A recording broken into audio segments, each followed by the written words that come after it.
Salut à tous et bienvenue pour un nouveau Superphysique Podcast. Je suis Rudy et je suis en compagnie de Fabrice. Nous sommes les fondateurs du site superphysique.org et nous sommes encore une fois très heureux de vous retrouver pour un podcast consacré au volume d'entraînement optimal pour prendre du muscle chez les pratiquants de musculation sans dopage. Salut Fabrice.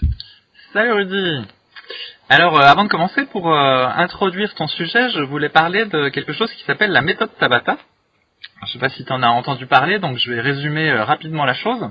Donc sur internet, tu trouves des articles qui disent que la méthode Tabata te permet de brûler autant de graisse et autant de calories qu'une heure de jogging. Et donc la méthode... tu peux trouver ça.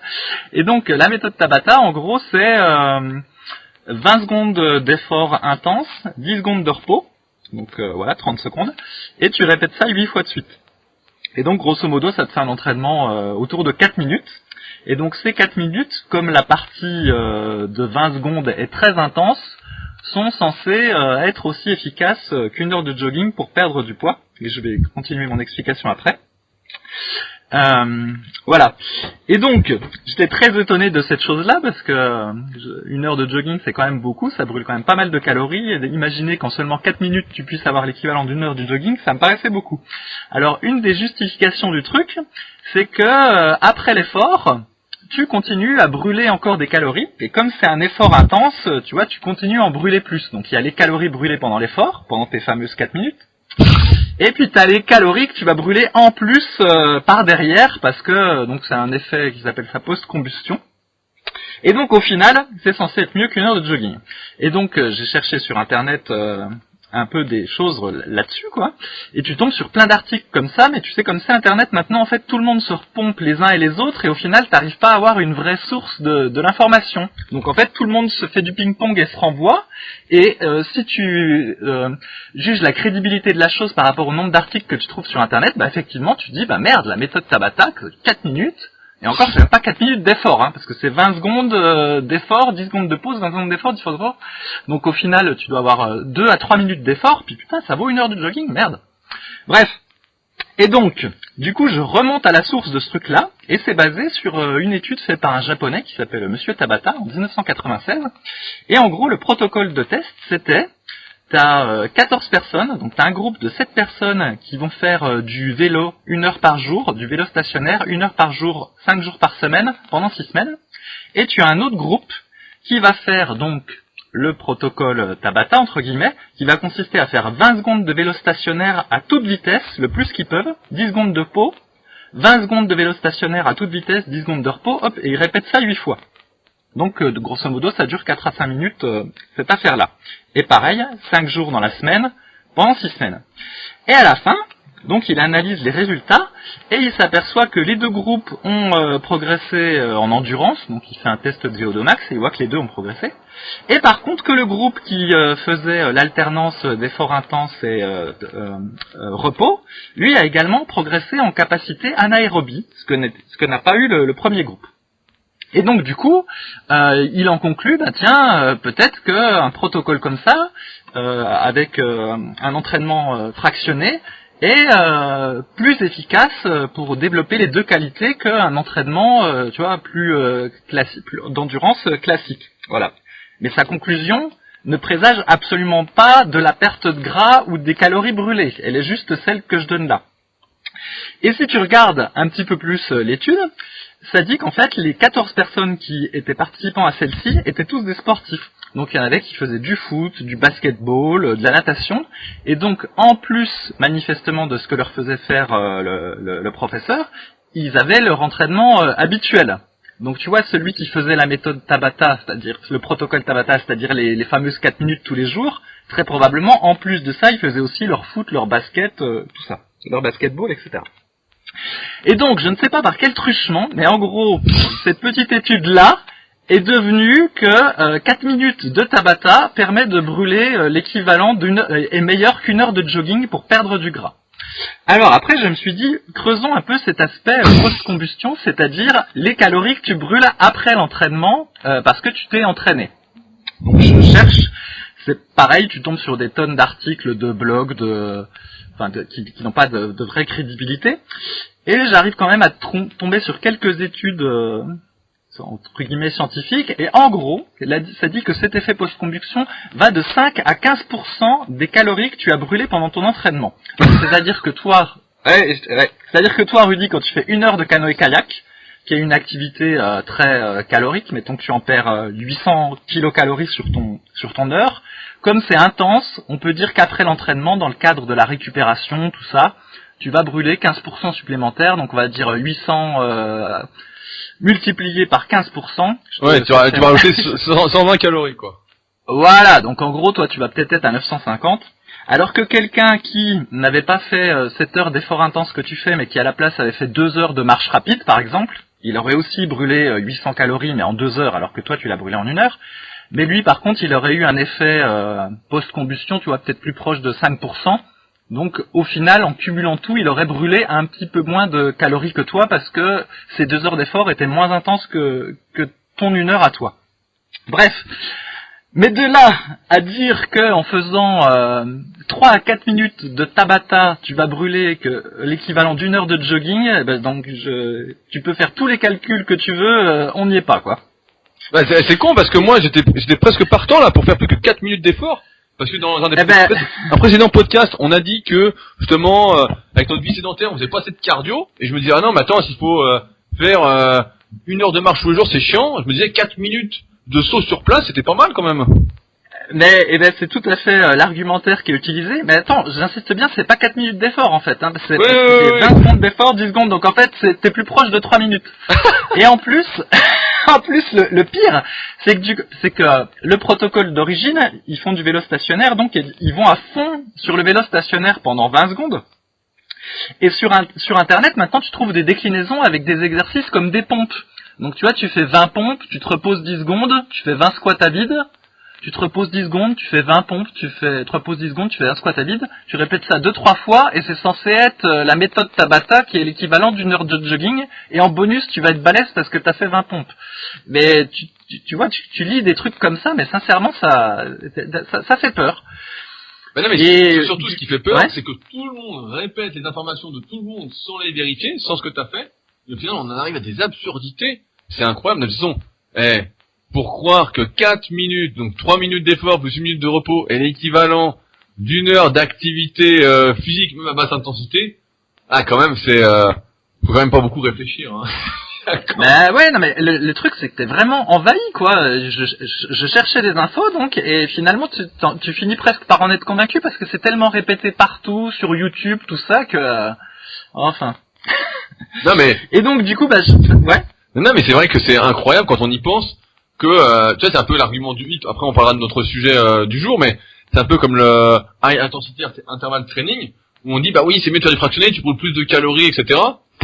Bah c'est même pas sûr quoi, ça dépend par rapport à quoi. Hein. Oui, ça dépend par rapport à quoi. Puis encore faut-il être capable de le faire aussi, le high intensity training, parce que l'intervalle. Bon, on voit des fois sur YouTube des gens qui disent ouais, je fais un entraînement de 20 minutes de fractionné, etc. Moi, je fais de la course à pied, tu sais, entraîner en fractionné en course à pied, c'est dur, hein, c'est crevant, c'est pas n'importe qui fait, tu fais pas forcément tout seul. Quand tu fais des tours de piste avec un coach qui te gueule dessus sur toi, ok, tu peux faire ton fractionné avec l'intensité qui va bien. Mais quand t'es tout seul, déjà, c'est plus difficile, faut vraiment avoir les crocs. Et donc, j'ai du mal à croire que des gens qui sont pas spécialement entraînés arrivent à mettre le degré d'effort, entre guillemets, qu'il faudrait mettre pour que ce soit efficace, tu vois ce que je veux dire? Ah non mais tout à fait, moi je peux te dire que, bah là, je fais une anecdote aussi sur le kayak, quand je fais mes séances de fractionné, je peux te dire que c'est comme une séance de cuisse, je les appréhende, et c'est parce que je suis vraiment motivé à progresser, que j'ai des objectifs, etc., que je m'y mets, hein. Sinon c'est sûr que je les ferai jamais les séances de fractionné, quoi. Jamais j'irai me dépouiller et finir allongé sur l'herbe juste après, quoi.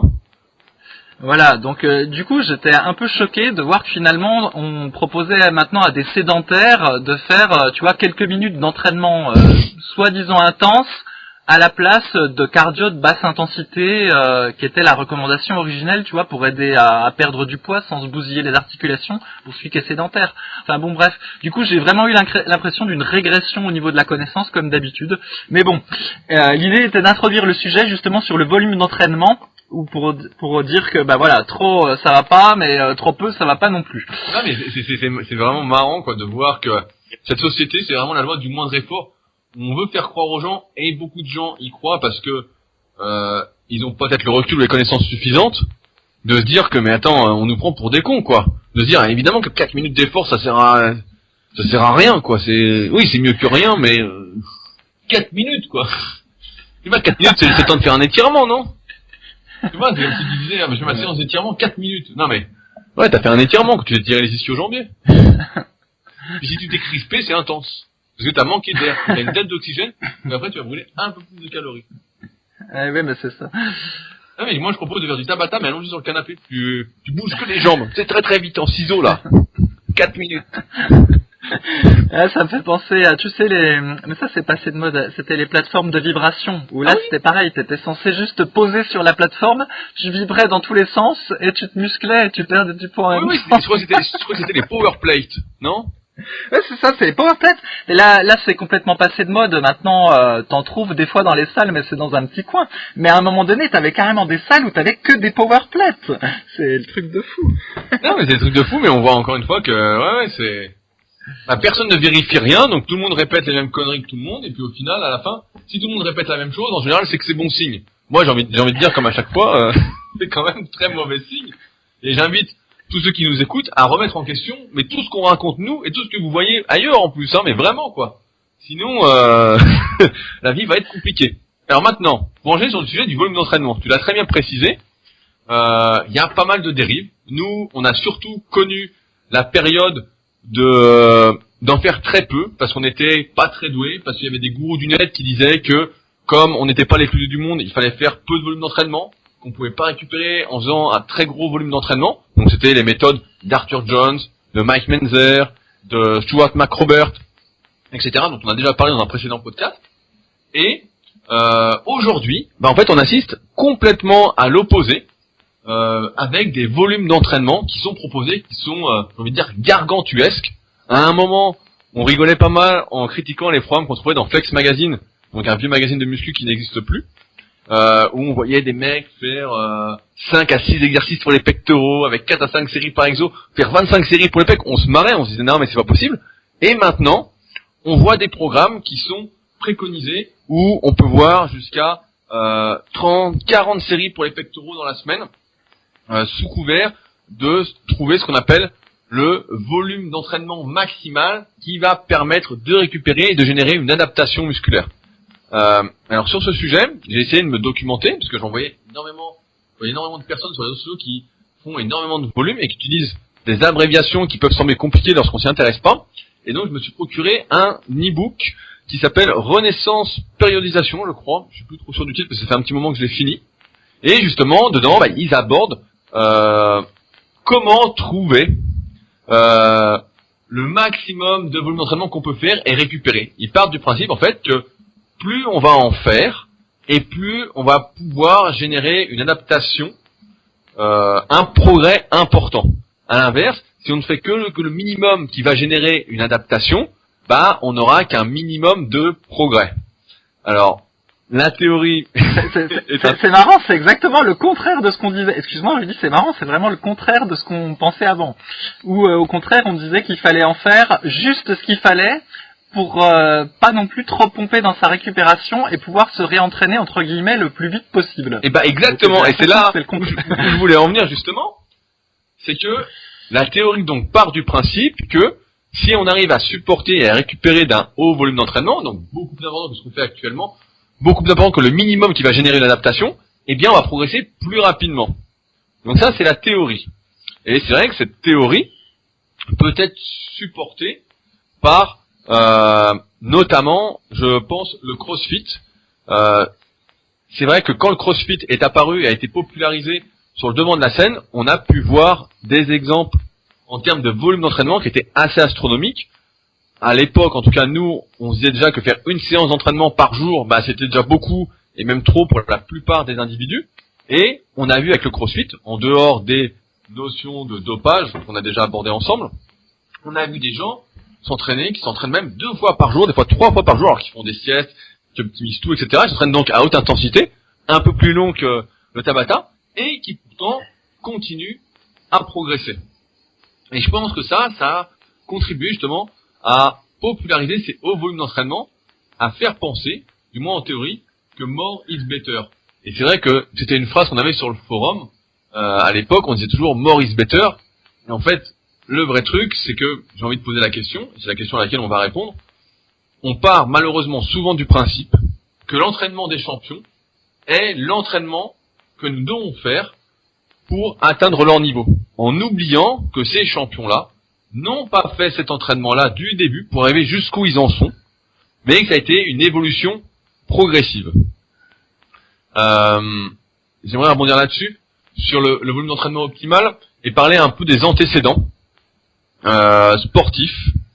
J'en ai pas mal parlé dans le tome 1 et 2 de la méthode Superphysique, parce que pour moi c'est quelque chose qui est vraiment très très important. J'ai remarqué que quand on avait de gros antécédents sportifs, notamment durant l'adolescence, l'enfance et l'adolescence, eh bien on avait une meilleure capacité de travail à supporter un haut volume d'entraînement. Alors je sais pas si toi, tu avais remarqué ça aussi, Fabrice, avec les gens que tu connais ou sur toi-même. Enfin non, pas trop. Enfin si, je n'ai pas de point de comparaison, donc je peux pas vraiment te dire. Par contre, si on revient sur les champions, souvent une de leurs caractéristiques, c'est qu'ils ont été sportifs très tôt. Alors peut-être que ça corrobore un peu ce que tu dis, et le fait que plus tard ils soient capables de supporter un gros volume d'entraînement. Moi, je me souviens quand je faisais de l'athlétisme, donc j'avais 10-12 ans, quand j'ai commencé à faire des grosses séances de fractionnés, etc. On nous disait toujours, donc à vérifier ou pas, mais que c'était actuellement la meilleure période pour développer ses capacités aérobie, pour développer sa VO2 max, pour développer en quelque sorte sa caisse, et qu'après, plus on vieillissait et plus c'était dur à développer. Et en ce sens, il est vrai que si tu as une grosse VO2 max, une grosse capacité de transport d'oxygène, etc., un très bon système aérobie, ta récupération inter-effort, donc que ce soit entre les séries, mais également entre les entraînements, elle est accélérée. Et c'est là que je pense que les antécédents jouent un rôle très très important sur les capacités de récupération.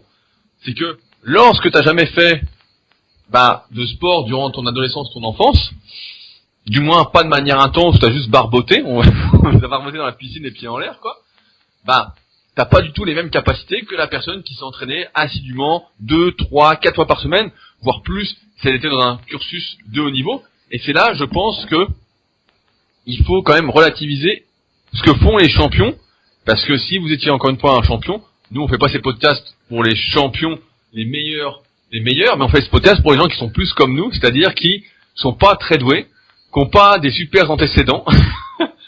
Pour tous ceux, comme je disais il y a quelques jours sur mon Instagram, pour tous ceux qui mettent des années avant d'atteindre un petit niveau intéressant. J'en parlais justement avec Yann récemment. J'avais Yann de la team Superphysique au téléphone, et on se disait que aujourd'hui il y avait beaucoup de personnes qui progressaient justement très très rapidement, mais vraiment qui atteignaient, tu sais, un niveau limite titan du club Superphysique du jour au lendemain, en 1 an, 2 ans, alors que nous, si on analysait notre progression, et peut-être que toi aussi Fabrice, on avait mis beaucoup plus de temps pour atteindre ce niveau, d'ailleurs que j'ai toujours pas, mais que les premières années, on voyait sur nos vidéos, sur nos photos d'évolution, qu'on n'avançait pas beaucoup, que c'était vraiment très très doucement, et qu'on avait mis au moins 4 ou 5 ans avant d'arriver à faire 10 à 100 développé couché, et même certains n'y arriveront jamais. Et on met ça justement sur le compte, je pense, car en tout cas on mettait ça avec Yann, sur le compte justement des antécédents sportifs, en plus forcément de certains qui se dopent, mais que quand tu as des antécédents monstrueux vis-à-vis de la population normale, forcément tu as une capacité de travail et une capacité de progression qui est un peu décuplée. Mais que si on a loupé le coche, pour développer un peu ces capacités de travail, il est plus possible de les développer autant.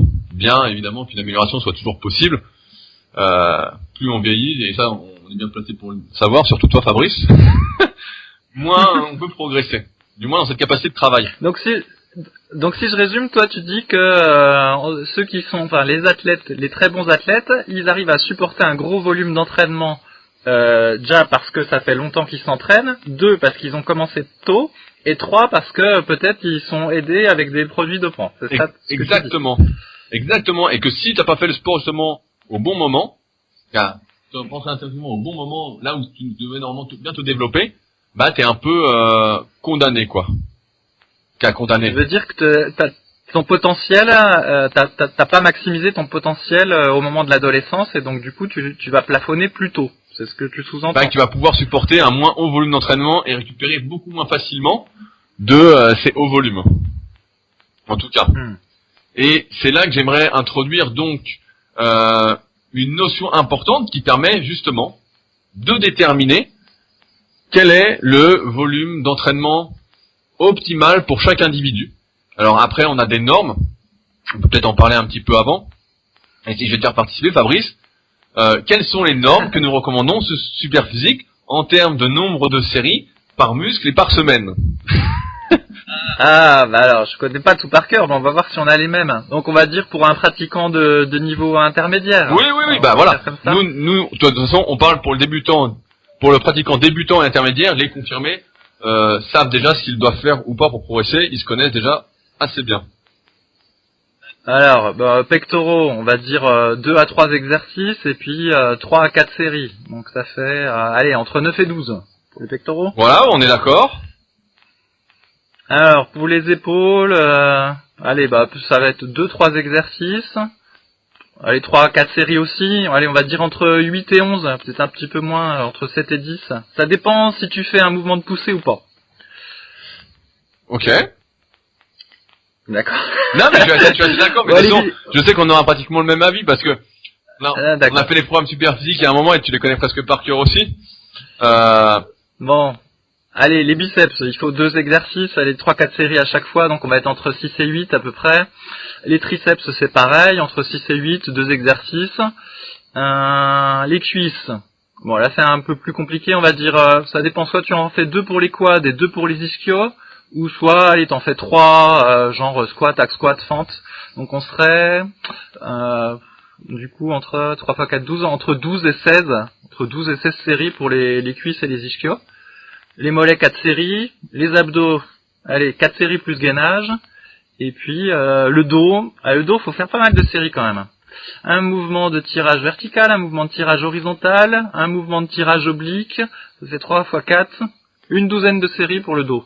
Ben voilà, donc on en arrive, et ce qui peut surprendre, finalement, après toutes ces années, et un peu comme tu l'as bien illustré avec le Tabata, à des recommandations que tout le monde ou presque connaît, mais comme on cherche à nous vendre de la facilité régulièrement, en fait, on se rend compte que on essaie encore une fois de nous entourlouper, parce que ce qu'il faut comprendre en pratique, et c'est assez facile à vérifier, c'est que ce qu'on doit faire en tant que pratiquant naturel, ce n'est pas impacter au maximum ses capacités de récupération pour essayer de progresser plus, c'est les impacter le minimum. Comme disait Arthur Jones, bon c'est un peu c'est des phrases un peu à la con, hein.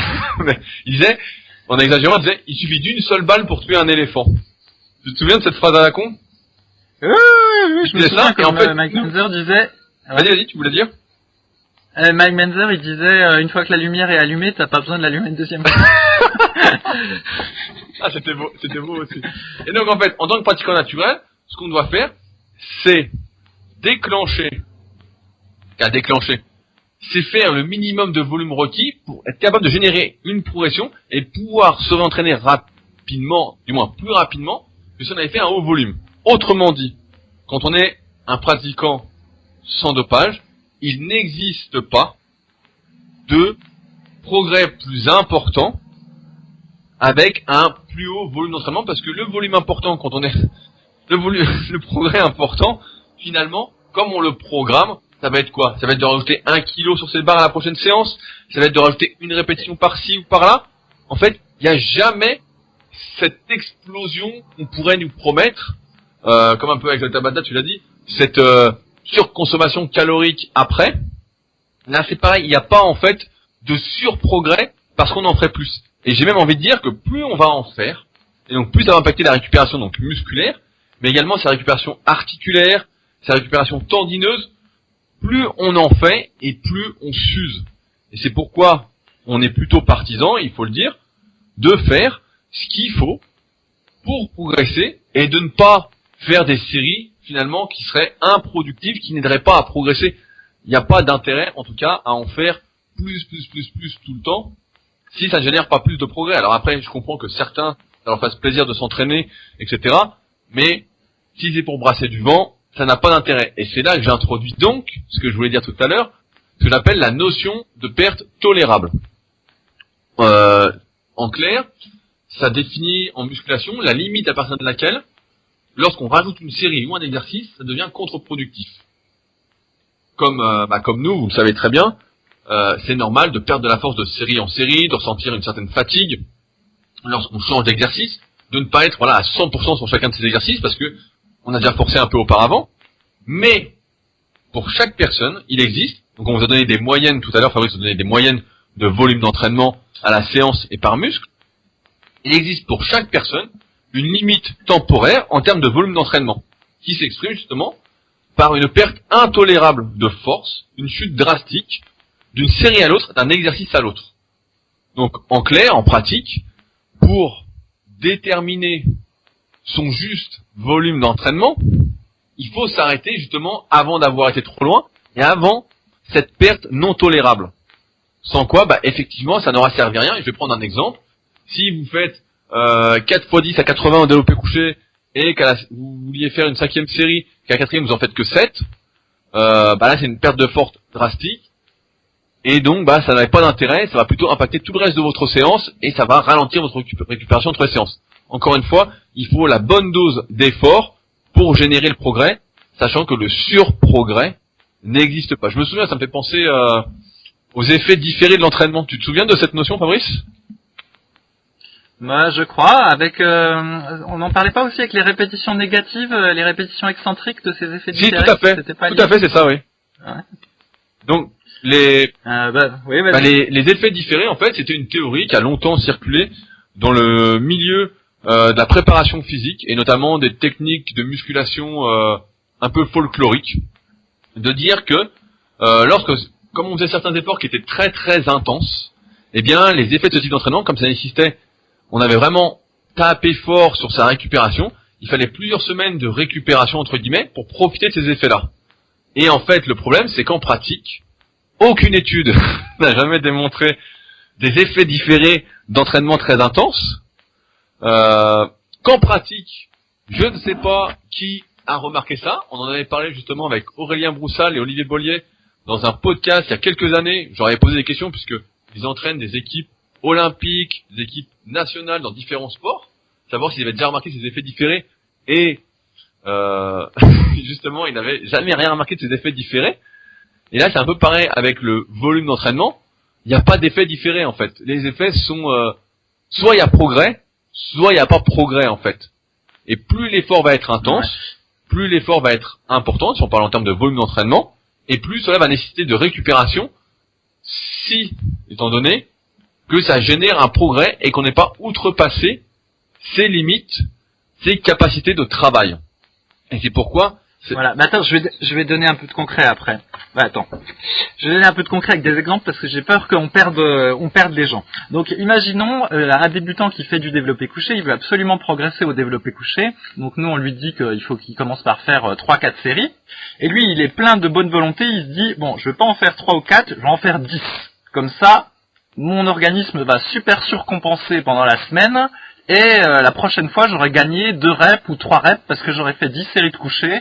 Je vais même faire 10 séries d'inclinés et 10 séries de couchés serrés. Comme ça, j'y passe 3 heures à la salle, mais je vais faire un méga progrès la semaine. Et à la séance d'après, je vais exploser. Et donc, du coup, la personne fait ça. Et évidemment, au fur et à mesure des séries, il se passe ce que tu dis. Ça, à un moment donné, sa force s'écroule.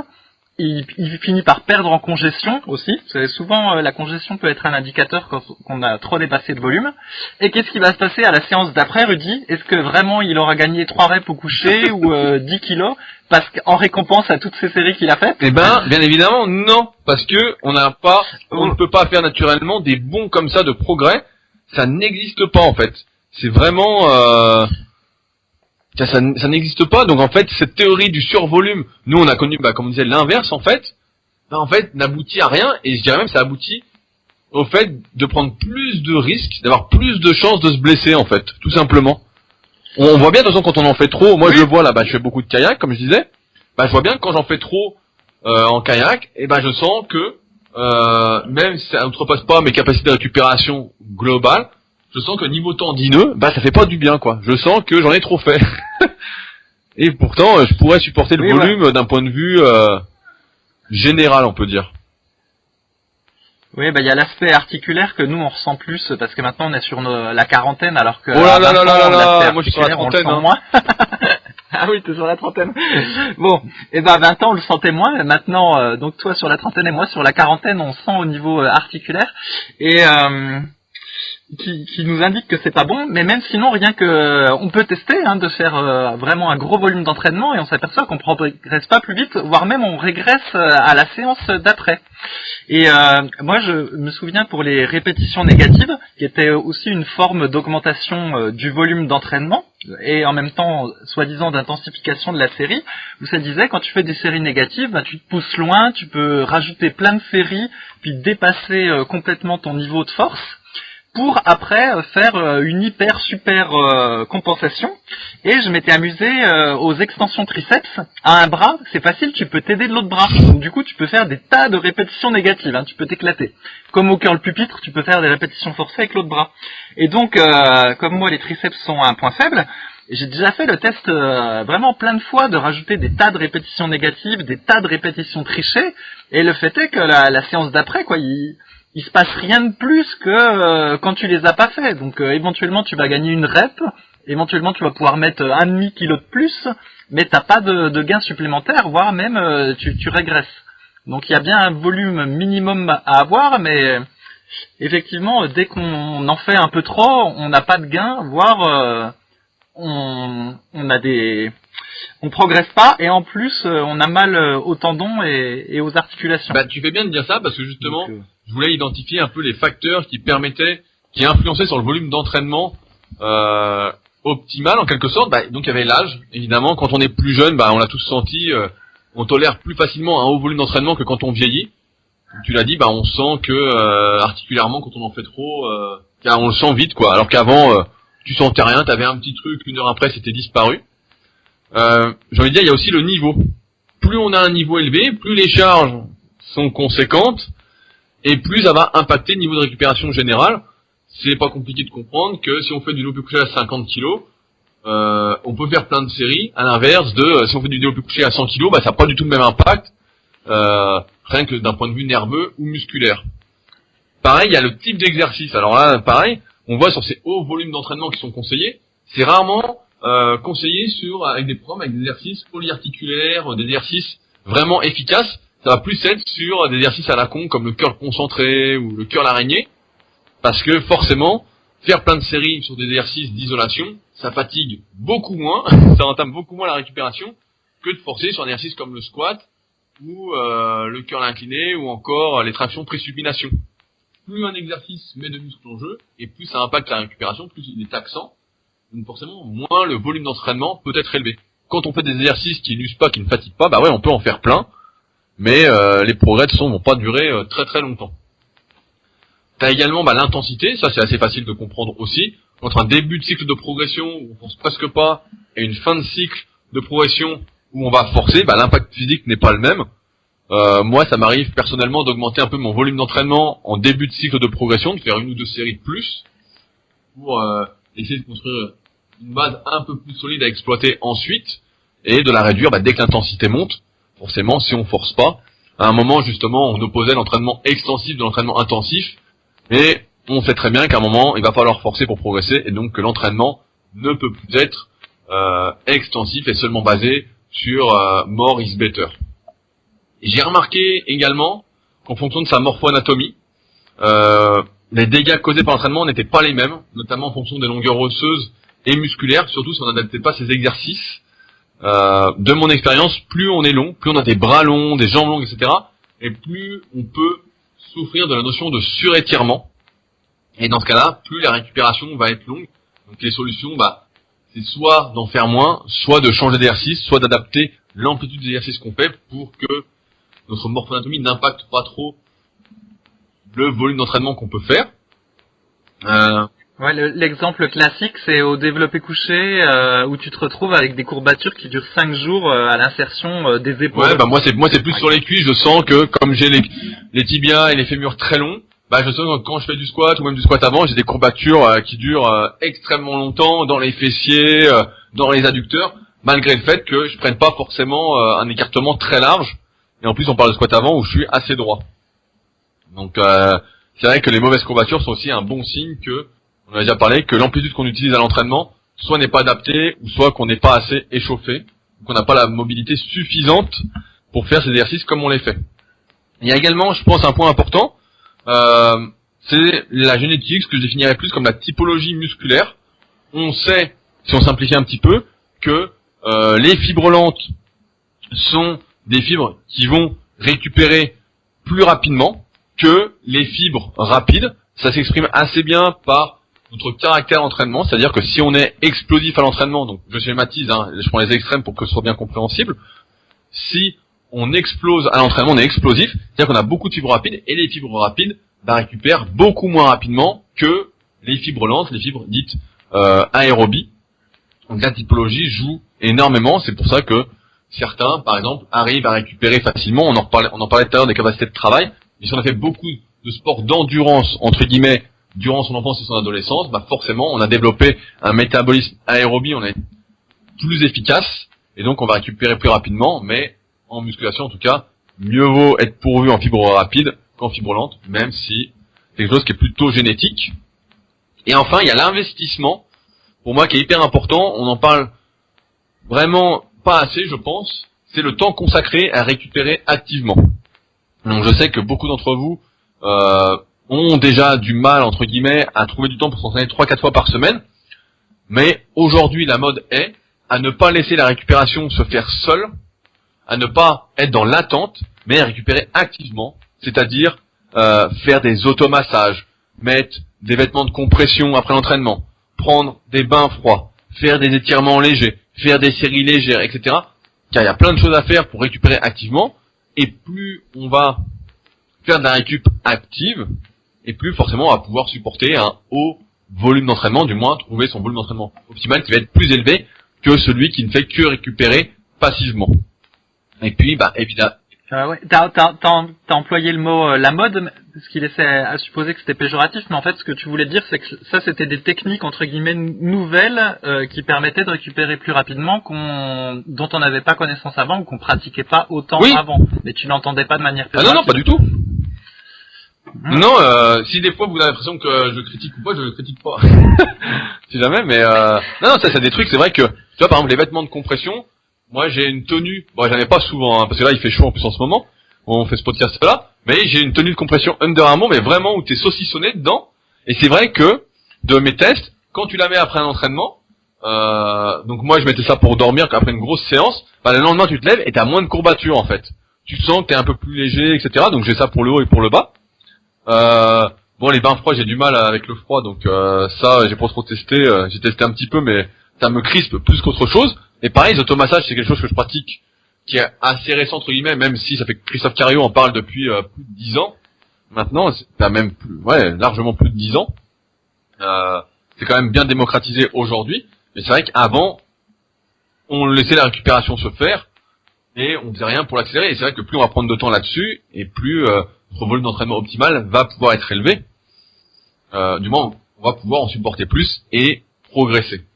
Et puis, finalement, il y a ce qu'on sait déjà, c'est-à-dire le rythme de vie, le travail, etc. Est-ce qu'on a une vie de famille, est-ce qu'on a une vie sociale débordante, est-ce qu'on a un travail physique, un travail sédentaire, voilà, ça va jouer également sur le nombre de séries qu'on doit faire, parce qu'au final, on en arrive toujours en fait à la même conclusion, qui est que il faut individualiser ce qu'on fait à partir d'un moment. On vous a donné dans ce podcast le nombre moyen de séries à faire par muscle, voilà, si vous êtes débutant et intermédiaire, mais au bout d'un moment, voilà, il va falloir chercher par vous-même, par exemple avec la notion de perte tolérable, voir comment vous récupérez, etc., le nombre de séries, tout en sachant que ce nombre de séries va également évoluer à mesure que vous allez progresser. Donc on l'a vu par exemple avec les charges de travail qui vont augmenter, donc vous en supportez moins, mais c'est vraiment encore une fois une histoire de personnalisation, d'individualisation. Sinon, encore une fois, ouais. Oui, parce que toi, par exemple, toi, Rudy, qui, je crois, tu sens bien tes biceps et tu sens bien tes épaules, du coup, tu as besoin de moins de séries, entre guillemets, pour les travailler que ce que tu as pu faire oui. à un moment bien donné. sûr, mais ouais. j'ai même, parce que tu j'ai même remarqué que plus un muscle était gros, et moins on pouvait faire de séries pour ce muscle. En fait, bah là les biceps, donc c'est un gros point fort, j'ai les biceps longs, mais si je force un peu au curl incliné, en fait, un deuxième exercice limite ne sert à rien si vraiment je force à fond sur fin de cycle de progression, parce que j'ai les biceps tellement gonflés que en fait j'ai plus de force, et puis le temps que ça décongestionne, il y en a pour 1 heure quoi, car une bonne demi-heure quoi, sans exagérer. Donc en fait, et pareil pour les épaules, hein, il suffit que je fasse bon les épaules c'est un point fort, ça développe tout seul, ça congestionne moins que les biceps, mais ouais j'ai besoin de moins en faire. Et c'est vrai que progressivement, en fonction de ce qu'on veut travailler, de ses objectifs, etc., on arrive à adapter son volume d'entraînement en fonction de ce qu'on souhaite faire, de ses points forts, de ses points faibles. Après, c'est la question, parce que comme c'est la mode en ce moment de faire énormément de volume d'entraînement, la question c'est, peut-on augmenter son volume d'entraînement optimal? Peut-on augmenter sa résistance musculaire, on va dire, c'est-à-dire ses capacités lactiques? J'ai envie de dire que oui, on le voit dans différents sports, où, par exemple, le 400 mètres en athlétisme, c'est un bon exemple, où il faut résister, il faut continuer malgré tout. Donc, il y a des entraînements qui sont faits en ce sens. Maintenant, d'un point de vue musculaire, dans un but de prise de muscle, j'ai envie de dire que ça n'a pas grand intérêt de s'entraîner à résister à de plus hautes concentrations d'ion H+, et de lactate. Résister n'est peut-être pas le bon terme, mais vous comprenez bien. Mais c'est vrai que c'est plus un entraînement sportif dans ce cas-là. Parce qu'en musculation, bien qu'on soit tous contents que de congestionner, qu'il y ait la brûlure musculaire, etc., l'essentiel pour progresser, ça reste de mettre plus de kilos sur les barres ou de faire plus de répétitions. Ce n'est pas de se concentrer exclusivement sur le stress métabolique. C'est vraiment de trouver ce compromis, comme on l'avait expliqué dans le podcast, les 3 facteurs de l'hypertrophie musculaire, donc, que vous pouvez écouter sur notre chaîne de podcast, Super Physique Podcast. Il commence à dater un petit peu, mais il est toujours autant d'actualité. Mais c'est vrai que sinon ça n'a pas spécialement d'intérêt de se concentrer là-dessus si ce n'est pas dans une optique sportive, dans une optique de performance en série longue. Par exemple pour les Super Physique Games, donc la compétition que j'organise avec le club Super Physique chaque année, là ça pourrait avoir un intérêt de résister justement avant qu'on puisse plus faire un effort, etc., de s'entraîner comme ça. Mais sinon, dans l'objectif de prendre du muscle, toujours plus de muscle, du moins de se transformer physiquement, ça n'a aucun intérêt d'essayer d'augmenter sa capacité de travail. Parce que il ne va pas y avoir encore une fois de surprogrès. Et c'est là où je voulais en venir, justement, je voulais parler un peu des pratiquants chevronnés qui nous écoutent. Notamment de l'entraînement en tonnage. Est-ce que toi tu as déjà utilisé ces entraînements en tonnage pour calculer combien tu t'avais soulevé de kilos à chaque entraînement, Fabrice? Ouais, je vois la notion que tu veux dire, mais non, j'ai jamais trop utilisé ça. J'avais essayé ce qu'on appelle la densification, qui est un petit peu lié, où tu sais, tu as une performance, par exemple, comment dire, et tu essayes de réduire les temps de repos et le nombre de séries que tu dois faire pour atteindre ce tonnage. Oui, je vois tout à fait. Moi, j'avais un truc pareil quand j'étais gamin, que je faisais ça aux tractions, là. Qu'on avait la barre fixe chez mes parents entre les 2 murs. Les murs qui s'écartaient. Voilà, et t'essayes de faire 100 répétitions de traction en moins de temps possible et sans compter les séries. Quoi. Ouais, c'était tout à fait ça. Je me souviens parce que moi j'avais lu, donc j'ai même l'anecdote, j'avais lu un article, c'était Arnold, je sais pas quoi, dans Muscle and Fitness, qui disait, voilà, moi j'ai développé mon dos parce que à chaque séance de traction, j'essayais de faire 100 tractions dans un minimum de temps, au minimum de séries, quoi. Et donc moi j'essayais ça et tout, et puis ça marchait pas du tout. Oui, j'avais essayé au squat, justement pour éviter d'avoir à mettre trop lourd, de faire plein de séries plus légères, mais bon, ça n'a pas bien marché non plus, alors j'ai laissé tomber. Moi, ça n'a pas marché du tout, j'ai stagné à 4 répétitions sur chaque série pendant un très long moment. Donc, je me souviens que ça marchait pas du tout, j'avais aucune force en plus en prise large à l'époque. Donc, comme ça, c'était gagné. Mais malgré tout, je pense que lorsqu'on est un pratiquant chevronné, c'est-à-dire qu'on est au moins niveau gold du club super physique, voire un peu plus, qu'on a déjà peut-être un certain âge, certaine expérience de la musculation, ça peut être intéressant pour éviter de soulever des charges de plus en plus lourdes, qui peuvent être néfastes, et de se concentrer sur l'augmentation du tonnage à l'entraînement dans le même laps de temps. Moi personnellement, c'est un entraînement que je fais pas mal donc pour les Super Physique Games, où plutôt que de m'entraîner à 120-130 kg de développé couché en série de 10, je vais peut-être m'entraîner qu'à 100 ou 105, et où je vais essayer de multiplier les séries avec moins de temps de récupération pour justement cumuler plus de tonnage dans le même laps de temps. Et ça me permet en même temps de continuer à progresser en prenant moins de risques. Mais encore une fois, c'est parce que j'ai sélectionné également des exercices qui me convenaient bien anatomiquement. Si je faisais ça sur du squat, là je le fais pas sur le squat justement. Mais sur le couché qui me réussit plutôt bien, ça marche bien. Et ça, je pense que c'est... Attends, qu'est-ce qui marche bien? Qu'est-ce qui marche bien exactement? Parce que du coup, comme tu as déjà des pecs qui sont très gros, comment tu peux être sûr que tu prends du pec en je vois qu'ils sont de plus en plus... Comment tu peux être sûr que tu progresses sur les barres? Allez, j'ai une blague, t'es prêt? Voilà, je fais du kayak, ça vous le savez, vous avez bien compris. Et souvent, au club où je suis, il y a des petits stages d'aviron, des petits stages de voile, etc. Et un coup, je naviguais, et je rentre, et puis je croise un mec que je croise souvent, il était avec des jeunes, qui avait une dizaine d'années, et on discute tout, il me dit, mais tu sais comment ils te surnomment, les jeunes? Je dis, non, il me dit, Monsieur Peck. J'ai dit, putain, je fais que ramer, je fais que tirer avec le dos, et puis Monsieur Peck.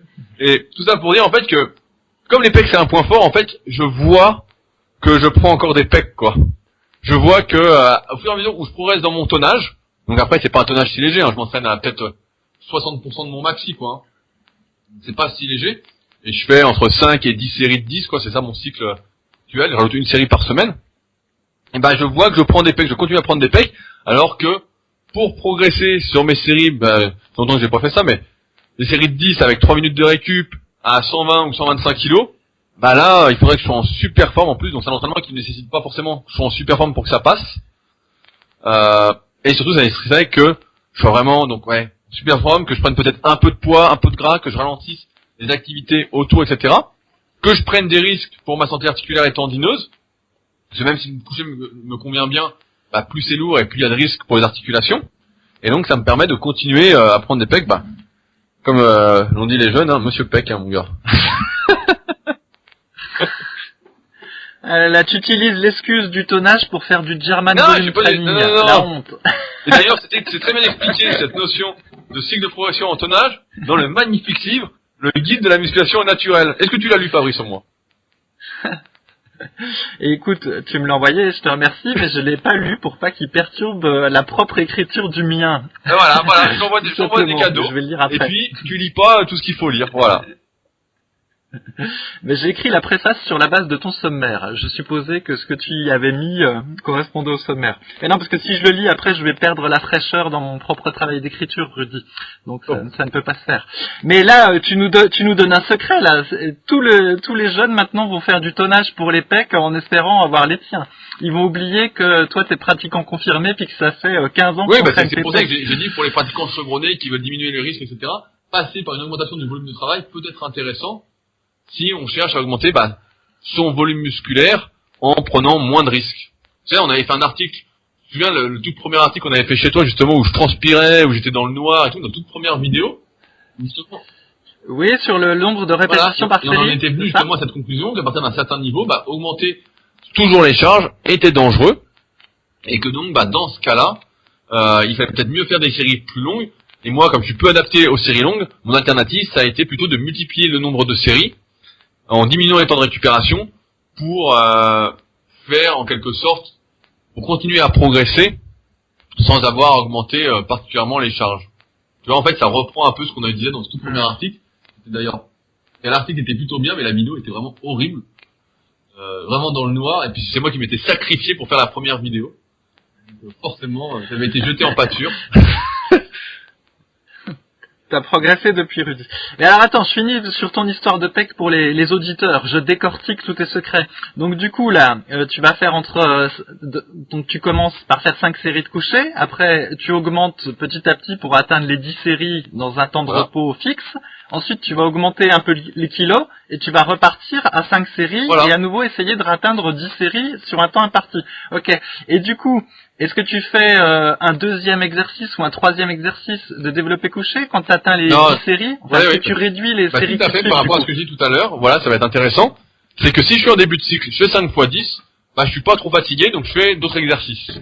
Maintenant, si je suis au 8, 9, 10 x 10, bah non. Parce que j'ai plus rien, et que la perte tolérable serait non tolérable, en fait. C'est ce qu'il y a plus, il y a plus D'accord. rien. D'accord, mais du coup, ton volume d'entraînement total, en fait, pour les pecs, change pas tant que ça d'une séance à l'autre, finalement. Parce que ce que tu augmentes Oui. au coucher, tu Ouais, le mais réduis disons que sur le les reste, je exos, force donc, moins, c'est plus d'exercices d'assistance, on va dire, ouais. plus pour faire joli et l'impact psychologique, quoi. Plus d'exercices qui m'aident vraiment à Mhm. progresser. Tout à l'heure, bah, j'ai interviewé un membre de la team Super Power, et il en venait à la conclusion très simple, hein. Pour progresser au coucher, faut faire du coucher. Donc, c'est un peu ça, et puis le reste, bon, bah, sert à pignoler. J'ai toujours un petit espoir d'essayer de prendre du haut des pecs, mais je crois bien que on a toujours du devant d'épaule à la place, quoi. Donc, Mhm. Et alors je finis toujours. Est-ce qu'avec quand tu fais cet entraînement-là tonnage, est-ce que tu changes un peu ton alimentation pour prendre plus d'hydrates de carbone ou peut-être plus de boissons sucrées pendant non, l'entraînement? pas du tout.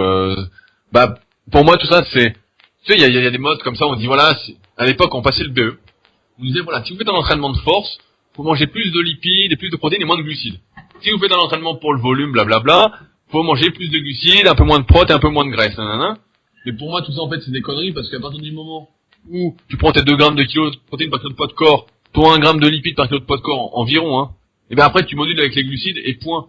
Et là, la dépense calorique, comme on l'a dit en début de podcast, ça va jouer à quoi? À 50 calories près? Peut-être?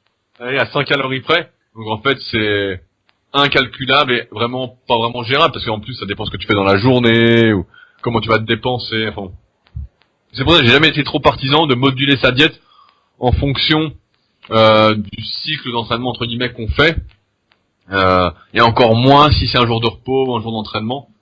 Parce qu'il faut bien récupérer de toute façon des jours d'entraînement quand on fait rien. Donc ouais, je suis un peu contre toutes ces modulations qui ne servent pour moi qu'à embrouiller le pratiquant et dont certains se servent pour lui vendre monts et merveilles, la diète miracle. Donc non, je ne parie pas.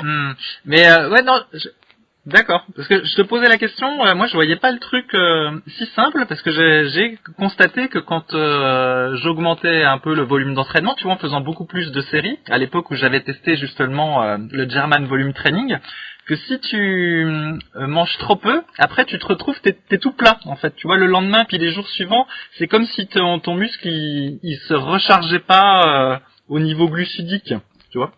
Mais bon, peut-être que toi t'as déjà un apport en hydrate de carbone déjà correct, Ouais, alors moi, ça j'en change mangeais rien. tant. Mais du coup, si tu augmentes le volume d'entraînement, ouais, c'est ça. Mais si tu augmentes ton volume d'entraînement, mais que tu as un volume de glucides trop faible, eh ben j'ai l'impression qu'après tu finis tout plat. Et bah déjà en plus tu finis par stagner très rapidement avec cette méthode basée sur le volume.